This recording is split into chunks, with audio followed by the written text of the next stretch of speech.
చాట్ల వాసు కుటుంబ సభ్యులను పరామర్శించారు కావలి ఎమ్మెల్యే కావ్య కృష్ణారెడ్డి.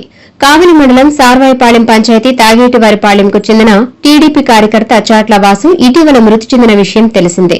ఈ నేపథ్యంలో ఎమ్మెల్యే కావ్య కృష్ణారెడ్డి బాధిత కుటుంబ సభ్యులను పరామర్శించి ఓదార్చారు.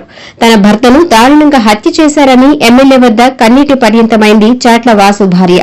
ఈ సందర్భంగా చాట్ల వాసు కుటుంబానికి 5 లక్షల రూపాయల ఆర్థిక సహాయాన్ని ఎమ్మెల్యే అందజేశారు. బాధిత కుటుంబానికి అన్ని విధాల అండగా ఉంటామని ఎమ్మెల్యే హామీ ఇచ్చారు. ప్రభుత్వ పరంగా అందాల్సిన అన్ని సదుపాయాలు కల్పించేందుకు చర్యలు తీసుకుంటామని వెల్లడించారు. బాధిత కుటుంబానికి ఉద్యోగం సహా అవసరమైన ప్రభుత్వ సహాయంపై ముఖ్యమంత్రి దృష్టికి తీసుకెళతామని ఎమ్మెల్యే తెలిపారు. అనంతరం ఎమ్మెల్యే మాట్లాడుతూ చాట్ల వాసు ఏం తప్పు చేశాడని ఇంత దారుణంగా హత్య చేశారని మండిపడ్డారు. వైసీపీ నేతలే ఈ దారుణానికి పాల్పడ్డారని ఆరోపించారు. మాజీ ఎమ్మెల్యే రామిరెడ్డి ప్రతాప్ కుమార్ రెడ్డి రాజకీయంగా తనను ఎదుర్కోలేక హత్యా రాజకీయాలకు తెరతీస్తున్నారని ఎమ్మెల్యే ఆరోపించారు. ఇకపై టీడీపీ నాయకులు కార్యకర్తల జోలికి వస్తే సహించేది లేదని ఎమ్మెల్యే హెచ్చరించారు. శాంతికి ప్రాధాన్యత ఇచ్చి అహింసా మార్గంలో మేము నడుస్తున్నాం కాబట్టి ఈరోజు కావలిలో వైసీపీ వాళ్ళు పెట్టలేకపోతున్నారు. ఇంకా చూస్తూ ఊరుకునేది లేదు. ప్రతాప్ కుమార్ రెడ్డి, ఈ సందర్భంగా నీకు కూడా నీ కార్యకర్తలు కూడా చెప్పు, చేతైతే ఈ ప్రాంత ప్రజలకు పనిచేయండి తప్ప ఇలా పల్లెల మధ్య ఉన్నటువంటి శిక్షలు పెట్టి వర్గాలు వైషమ్యాలు. మొన్నటి రోజున చెన్నాయిపాలెంతో స్టార్ట్ అయింది. సముద్రం ఒడ్డున కావలి ఈశాన్యంలో ఉన్న చెన్నాయిపాలెంలో అరగల కిష్టయ్య మాజీ ఎంపీటీసీ సభ్యుల మీద నిర్దాక్షిణ్యంగా మీ స్వార్థం కోసం ఈ రోజున వారిని హతమార్చడానికి ప్రయత్నం చేశారు. అదృష్టం కొద్దీ వారు ఈరోజు బయటపడడం జరిగింది. అదేవిధంగా రెండో ఊరు సర్వాయిపాలెం. అంటే మీ దహనకాండ ఈశాన్యంతో స్టార్ట్ అయ్యి ఈరోజు ప్రతి ఊరికే మీరు పోవాలి.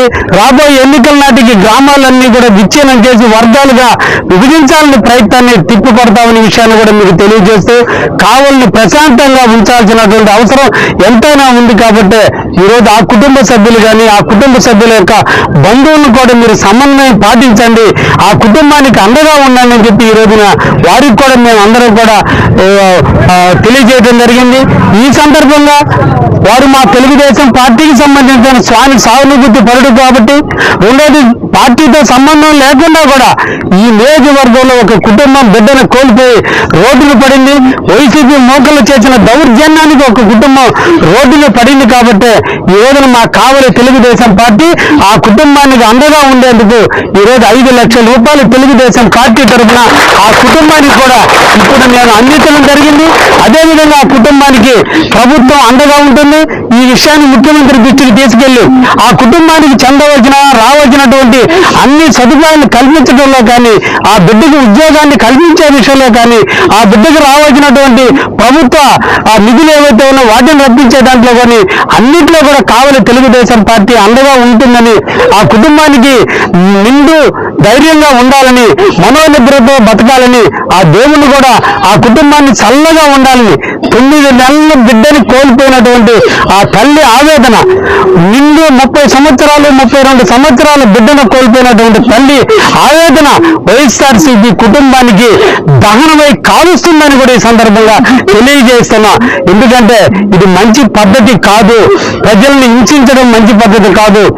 మీకేదైనా అర్థమైతే నా జోలికి రండి, నన్ను హతమార్చడానికి ప్రయత్నం చేయండి తప్ప ఈరోజు మా తెలుగుదేశం కార్యకర్తల్ని కావలి అభివృద్ధి చేస్తున్నారు, కావలి అభివృద్ధి జరుగుతుందని ఈర్ష్యతో ఈరోజు మా కార్యకర్తల జోలికి వచ్చి ఇబ్బంది పెట్టడం కాదు. ప్రతాప్ కుమార్ రెడ్డి, మీకేదన్నా ఇబ్బంది ఉంటే అది నేను చేసే అభివృద్ధి వల్ల నన్ను ఓడించడానికి ప్రయత్నం చేయి, నన్ను హతమార్చడానికి ప్రయత్నం చేయి తప్ప దయించి సామాన్య కార్యకర్తల జోలికి రావద్దని కూడా ఈ సందర్భంగా తెలియజేస్తూ ఉన్నా.